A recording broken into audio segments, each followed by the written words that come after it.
So this is the Oppo Reno 12 Pro that has just launched in India for some 35,000 rupees, and for the price, I think this is the most confusing mid-range phone right now, because for 35,000 rupees you're only getting Dimensity 7300 chipset, which is the same chip that you get on the much affordable CMF Phone 1 that just released a couple of days back. But there are a few aspects about this phone that are quite good and refreshing too. So does it make sense to get this phone over some of the other awesome options that you get right now? Let's find out. Okay, so first let's start by talking about the good things, and like always with most Oppo phones, the design here is something of an eye-catcher.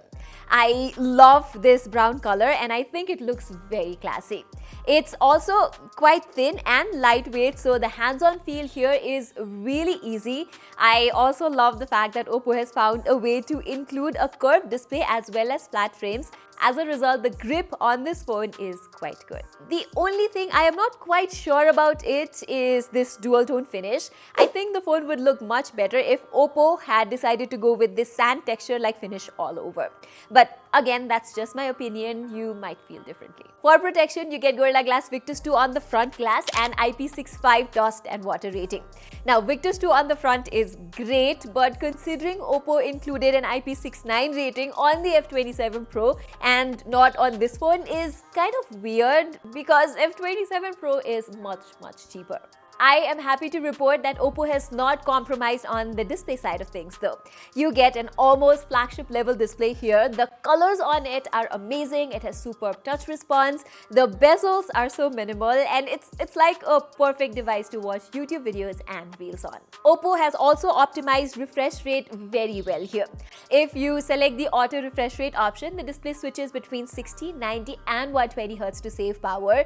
Now, I know this way even social media apps run on 90 Hz, but Oppo has given the option to choose the refresh rate in apps individually, so that way you can make your favorite apps run at 120 Hz while keeping everything else at 60 or 90. And this display is HDR10 Plus certified, and you get HDR video playback option on Netflix and Prime Video too. That paired with the good quality stereo speakers on the Reno 12 Pro, you are actually getting a nice multimedia experience with this phone. However, I have to tell you, the haptics on this phone are slightly buzzy. Anyway, interacting with this phone is quite interesting because of all the AI capabilities that you get here. I have to let you know that when Oppo talked about all the AI stuff on this phone, I was quite sure that it was going to be some sort of a marketing gimmick. But I shamelessly admit that I was wrong. There are some pretty cool ones on the Reno 12 Pro. First of all, there is something called AI Studio, which basically helps you make AI portraits of yourself. This means we don't have to rely on fishy third-party apps or websites to generate cool AI images of ourselves to share on social media. I also like the AI recording summary feature that summarizes your voice notes into pointers. So whenever I have an idea about a video or a reel, I would just record it and the Reno 12 Pro would give me a nice summary, and I wouldn't have to go back and listen to the entire thing again. And surprisingly, I found it to be quite accurate too.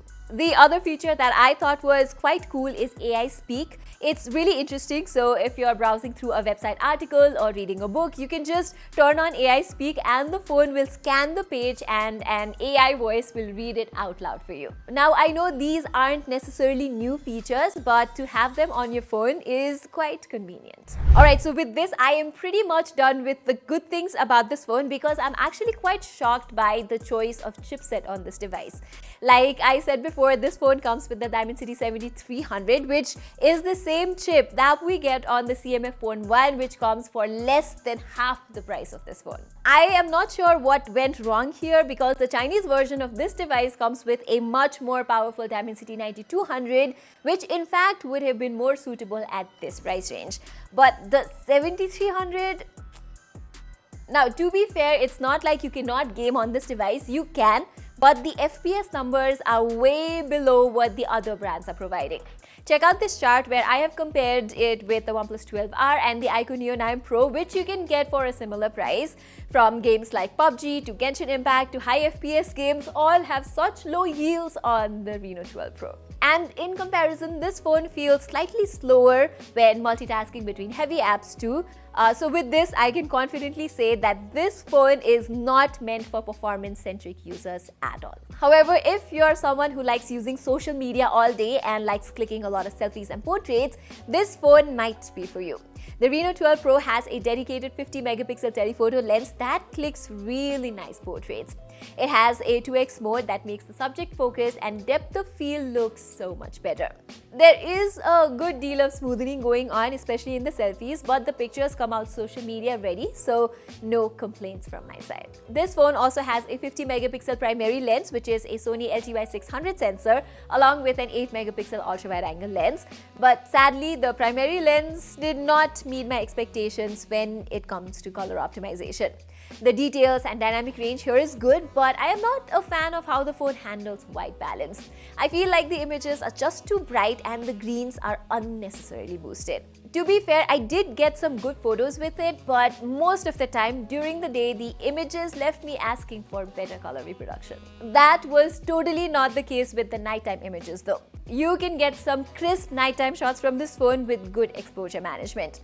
And the punchy color reproduction actually looks good during nighttime, and turning on night mode further makes the images look better with proper noise reduction. Again, just like the primary images, the ultra wide angle shots and the videography prowess left me asking for more from the Reno 12 Pro. The 8 megapixel lens handles dynamic range rather poorly, and the detail levels are just average here. And being sort of a camera-centric phone, I am not happy about the fact that the max resolution you can shoot videos from the Reno 12 Pro is just 4K 30 FPS from both the front and the back cameras. Now, I would have been okay if the output was stable, but even at 4K 30 FPS, the videos are quite shaky. Moving on, we know Oppo's ColorOS is quite optimized, and here too I found no issues or stutters in the UI at all.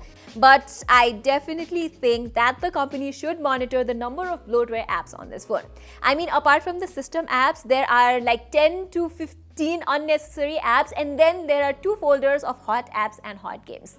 This is actually the greatest number of bloatware apps that I have seen on a smartphone in 2024. Again, you have the option to uninstall most of them, but the inclusion of that many apps is a little too much for a premium mid-range phone like this.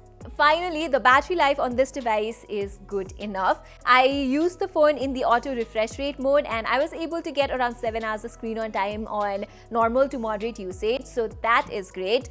Charging it is fast too. You can get the phone from 0 to 100% in just 48 minutes, which is fast enough. Okay, so the big question here is, should you buy the Oppo Reno 12 Pro? To be honest, I think the phone definitely has launched for an inflated price for what it offers. If it was priced at say 31 or 32,000 rupees, it would have been a kick-ass phone.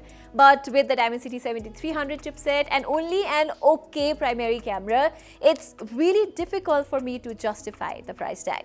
But if you get good deals in retail stores offline, it definitely is worth checking out.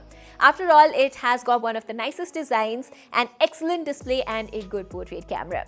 So yeah, don't pay the MRP for this phone, just look for better deals offline.